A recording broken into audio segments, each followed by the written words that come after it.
Résumé de l'épisode précédent. Télémaque a été accueilli à Sparte par Ménélas et Hélène. Il a entendu raconter les exploits de son père à Troie et a découvert que celui-ci est toujours en vie, retenu prisonnier par Calypso sur son île. 78e épisode où Ulysse devient un véritable naufragé. Les faucons tournoyaient haut dans le ciel au-dessus de la caverne de Calypso. Ils nichaient dans un bois de magnifiques peupliers noirs. Mais ce jour-là, un bruit sourd et continu les avait écartés de leur nid. Ce bruit était celui d'une hache s'abattant sur des troncs. C'était Ulysse qui coupait de grands arbres. Le soleil dardait ses rayons. La tâche était rude, mais Ulysse ne faiblissait pas. Maintenant que Calypso, obligé d'obéir à Zeus, lui rendait sa liberté, il ne voulait plus perdre une minute. Il bûcheronna ainsi jusqu'à la tombée du jour. Puis il s'endormit dans une clairière, la tête dans les étoiles. Il recommença le lendemain et les jours suivants. Et bientôt, il eut à sa disposition de grands et beaux troncs d'arbres. Il en ôta les branches, puis, rassemblant les troncs côte à côte, il les ficela ensemble. Ulysse admirait son travail quand une voix légèrement moqueuse lui dit: Il est beau, ton radeau. Félicitations. Il n'avait pas besoin de se retourner pour savoir que Calypso était venu le rejoindre dans la clairière. Que va-t-elle encore inventer pour me retenir? Se demanda-t-il. Mais Calypso semblait vouloir l'aider. Tiens, je t'ai apporté de beaux habits pour te vêtir, et à boire et à manger pour que tu puisses rentrer chez toi sans difficulté. Ulysse redoutait un piège. Je jure par le Styx que je ne ferai plus rien pour t'empêcher de partir, lui assura Calypso. Et d'ailleurs, je te conseille de ne pas traîner. Poséidon est parti en voyage. Il ne te verra pas si tu pars maintenant. Alors Ulysse accepta la viande séchée et le blé que la nymphe lui offrait. Il chargea aussi l'eau et le vin sur son radeau. Il mit les beaux habits qu'elle lui avait apportés, puis il traîna l'embarcation jusqu'au rivage. Lorsqu'il fut prêt à partir, il voulut dire adieu à Calypso, mais il ne la trouva plus. La nymphe avait regagné ses forêts. Il jeta un dernier coup d'œil à cette île magnifique et poussa de toutes ses forces le radeau à la mer. Une vague vint doucement le cueillir et l'emporter au loin. Ça y est, Ulysse reprenait la route. Il repartait comme il était arrivé, seul sur un radeau. Les premiers jours de navigation furent paisibles. Une mer clémente permit à Ulysse d'avancer rapidement et de garder son cap.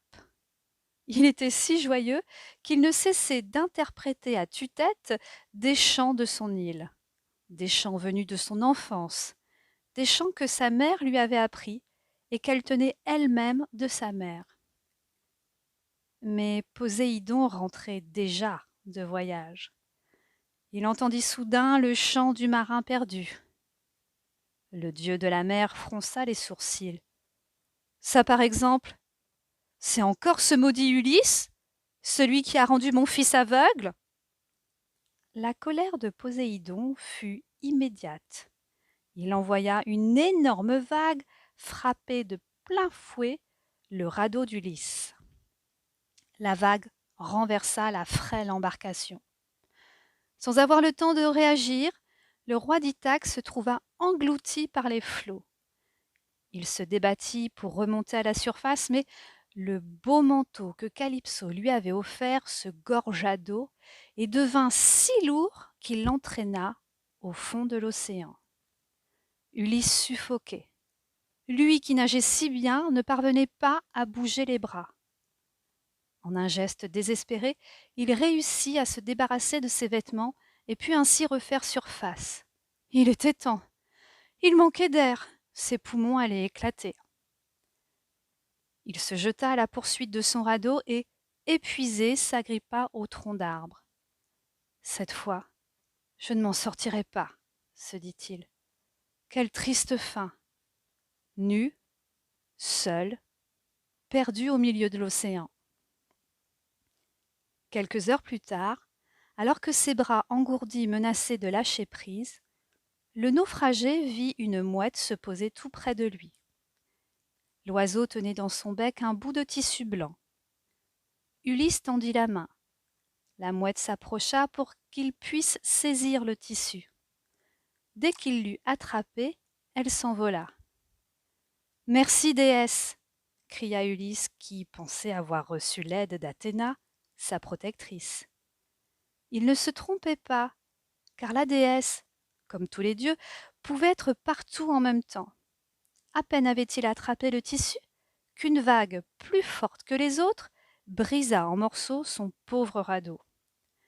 Il ne lui restait plus qu'un seul tronc d'arbre. Il se mit à nager, en s'aidant du morceau de tissu comme d'une voile improvisée. Ulysse nagea pendant des heures, jusqu'à épuisement. Par moments il se reposait, accroché aux rondins, en se laissant porter par la voile. Puis il reprenait ses mouvements. Une voix résonnait dans sa tête. « Respire, mon fils. Souffle dans l'eau. Recommence. Allonge ton geste. » Cette voix, c'était celle de Laërte, son père. C'était ainsi que tout petit, Ulysse avait appris à nager, à lutter contre les vagues et les courants, toujours accompagné par les conseils et les encouragements de son père, qui était un excellent nageur. « Vas-y, mon fils, ne crains rien. Fais-toi confiance. La mer n'est pas ton ennemi. Apprends à jouer avec elle. » Grâce à Laërte, Ulysse était devenu l'un des meilleurs nageurs d'Ithaque. Il savait à quel moment se laisser porter, quand il fallait accentuer son effort, comment placer son corps dans le sens de la vague. Il avait rêvé de surpasser son père à la nage. Il y était parvenu à la grande fierté de Laërte. S'il avait pu imaginer enfant que cet apprentissage lui servirait un jour, mais cela suffirait-il à lui sauver la vie ? Cric-crac, mon histoire est terminée.